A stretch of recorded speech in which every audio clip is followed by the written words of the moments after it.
The Donkey Lady Bridge, San Antonio's terrifying folktale, by Anna Hedges. Texas has plenty of ghost stories to keep us up at night, but one of the oldest and most popular is that of the Donkey Lady Bridge. The bridge itself is just a short drive from San Antonio, easy to reach and find, and may host one of the most terrifying apparitions that Texas has to offer. The true origins of the Donkey Lady Bridge legend are unknown. The tale has been around long enough that there are multiple versions of it. Supposedly, it all started when a farming family living outside San Antonio met a horrific end. The farmer set fire to his home, murdered his children, and left his wife horribly disfigured. Her fingers were melted down to stumps, creating hoof-like appendages, and the skin on her face was charred and gave her face an elongated, donkey-like appearance. Grieving the loss of her children and the betrayal of her husband, she haunts Elm Creek and torments those who try to cross. Of course, there are other variations. While Weird Texas favors the story's time of origin as being sometime in the 1950s, others seem to think it's been around since the 1800s. According to one variation of the story, it wasn't the farmer who caused the fire, but a stranger who came across the family in his travels. In this version, the family keeps a donkey, and the stranger begins to beat it until they chase him away. Later that night, he returns and sets their home on fire, killing the farmer and the children. The mother forces her way out of the house, screaming in agony, her body already disfigured to resemble a donkey. She chases the cruel arsonist away and falls into the river, but her body is never found. The Donkey Lady is a popular tale in the San Antonio area. People of all ages head out to the bridge to see if they can catch a glimpse of her. Some people experience nothing but jitters and the feelings of being watched, but others claim to have seen something out there.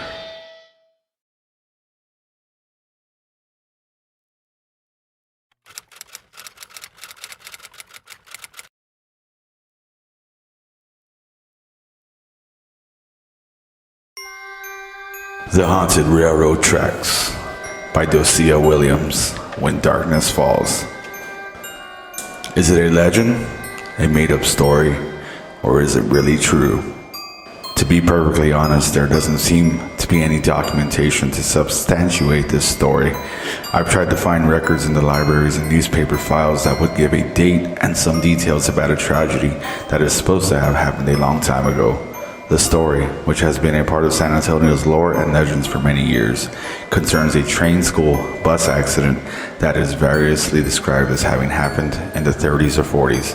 I talked with a couple of elderly Southern Pacific Railroad men, and they said they vaguely recalled hearing about such an accident, but could recall no details.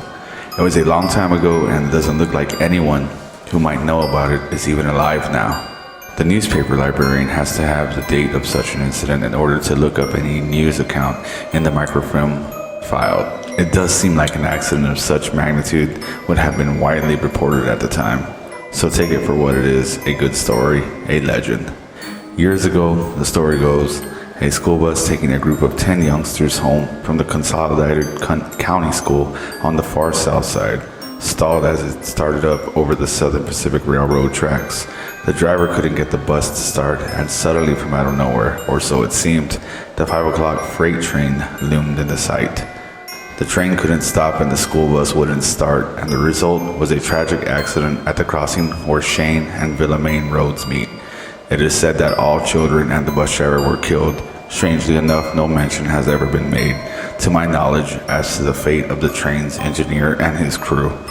All we know, and this is what makes the story so fascinating, is that when a car is parked on Shane Road about 30 or so yards from the tracks, the gear is placed in neutral, and the driver's feet off both the brakes and the accelerator, it will suddenly start to roll towards the railroad tracks, gaining momentum as it progresses. The vehicle will cross the tracks, which are raised, and then come down on the other side, rounding the curve on Villa Main Road.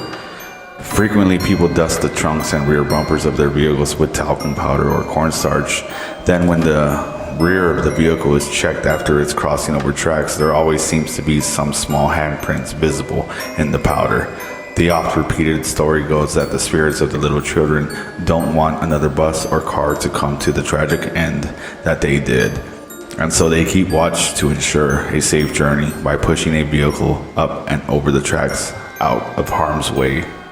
The area, which is pretty spooky anyway, with weed overgrown stretches along the way and trash and litter strewn alongside the roadside, is not a place where one would enjoy a pleasure stroll. Several murder victims have been dumped in the general vicinity of the crossing. One was as recent as August 1995, when the decomposed, blanket-wrapped remains of either a small woman or a young girl was found in a grassy ditch about 30 yards south of the intersection of Villamain and Shane Roads. The skeletal remains were judged to have been there at least 2 or 3 weeks when a man out walking his dog in the area discovered them. It's just not a nice place to be in the first place. My psychic friend Sam Nesmith told me there are a lot of bad vibes in that general area.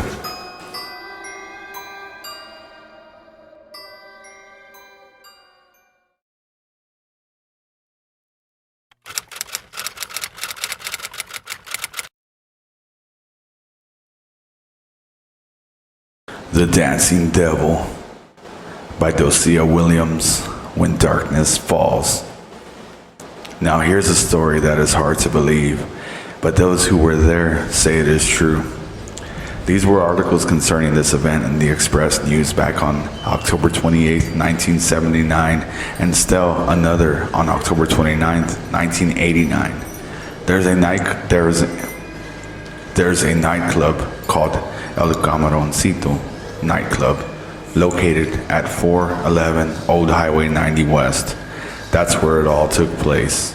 There's not much to say about the building. It is sort of a square, windowless, cement block structure, wedged in among other businesses. But back about Halloween of 1975, a strange event is said to have occurred there that still causes shivers when it is mentioned. There was a big crowd there that night, lots of couples, lots of pretty ladies, and the place was pretty lively. The little band played some mighty rhythmic conjunto music, rancheritas, and one good cumbia after another. Everybody seemed to be having a great time. Then in walked a stranger, a handsome Latin type wearing a white suit, complete with lots of gold chains, and a black open-chested shirt. One of the women who was there that night was quoted in the Express News article as saying, "He was the most handsome man I have ever seen. I noticed him right away. He was just the type of man you can't take your eyes off of." The woman, whose name is Rosa Garcia, said he danced with nearly all the women, and he was a wonderful dancer. She said, "Oh my, he could dance, and he never got tired. He danced with several women, and it's funny, because I don't remember seeing him sit down at a table. He wasn't with a woman, he was just everywhere." And did Rosa dance with him? Oh yes, and I wish I could have danced with him all night. We danced a cumbia, and he danced circles around me. Now and then he would grab the hem of my dress and swing his arm with it. Just his touching my dress was like he was touching me. I can still remember the chills going up and down my back, she said. He had some kind of power. Finally, he asked a young beauty who was rather aloof to dance. Soon he had her on her feet and they began to sway to the music. She became almost entranced as they moved over the floor. The unsuspecting woman rested her cheek on his shoulder. They swayed, but their feet were still. Then something really strange happened. For a moment, the enchanted woman broke out of her almost hypnotic trance and she glanced to the floor. Your feet, she screamed and tore herself from the tight embrace of her partner. Dancers on the floor stood frozen as she shouted and struggled to free herself from the man's clutches. Then other women began to scream and some startled to mumble prayers. 2 ladies actually fainted. The men, less frightened but still not wishing to approach the man, grabbed their partners and retreated to their tables or backed up against the walls. But their eyes never left the well-dressed man's feet, which had been dancing away in fashionable Stacey Adams shoes. Now in horror they watched as 4 long-nailed stubs stuck out from underneath both of his trouser cups. They were chicken feet.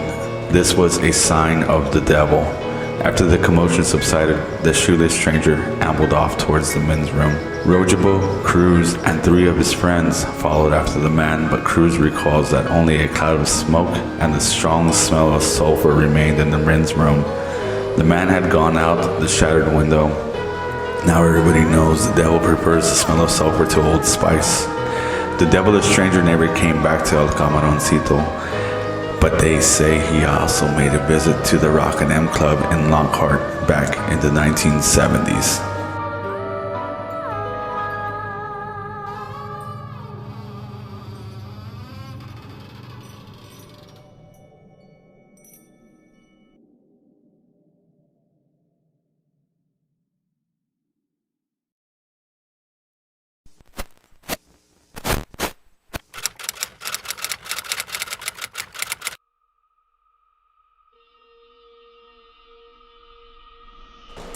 The Wolf Creature of Converse by Docia Williams. When Darkness Falls.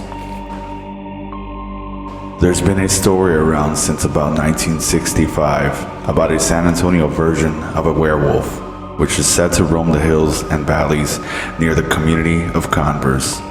It is seen most often around FM 18 at a place known as Skulls Crossing. Supposedly a retired military man returned to San Antonio to live. He had a 13-year-old son who was quite studious and preferred to read and study rather than pursue any athletic endeavors. His father was very interested in hunting. That's why he settled on the eastern edge of the city, where easy access to acres of hunting land was near at hand. The former soldier was disappointed that his son did not display any interest in his unfavorable pursuit. He felt the boy displayed sissy or unmanly behavior. One night, he presented the youngster with a rifle and told him to go out and not return until he had shot something. Just before dark, the boy returned home without any game. He told his dad a terrifying story about a wolf-like creature which had stalked him through the low cedar brakes. Thinking the boy was just making excuses, the man sent him out again into the now darkening hills. But this time, the boy didn't return home. When he was still missing the next day, his now concerned father organized a search party to go off on horseback to look for the boy. After searching all that afternoon and night, the men found their way to a low valley near Skulls Crossing, and their horses refused to go any farther. The men dismounted and afoot began a cautious search of the valley, determined to locate the boy. They were totally unprepared for what they would find. Only a few feet into the dark valley, the men came upon a half-man, half-wolf-like creature, feeding on the remains of the boy's torn and bloody body. Startled, the creature disappeared into the trees. The only traces left were the mangled remains of the boy. The full moon is said to call him out, and legends surrounding the mysterious wolfman claim sheep mysteriously disappear. And they say a nearby creek still runs blood red on those nights when something strange is out there stalking the eastern hills.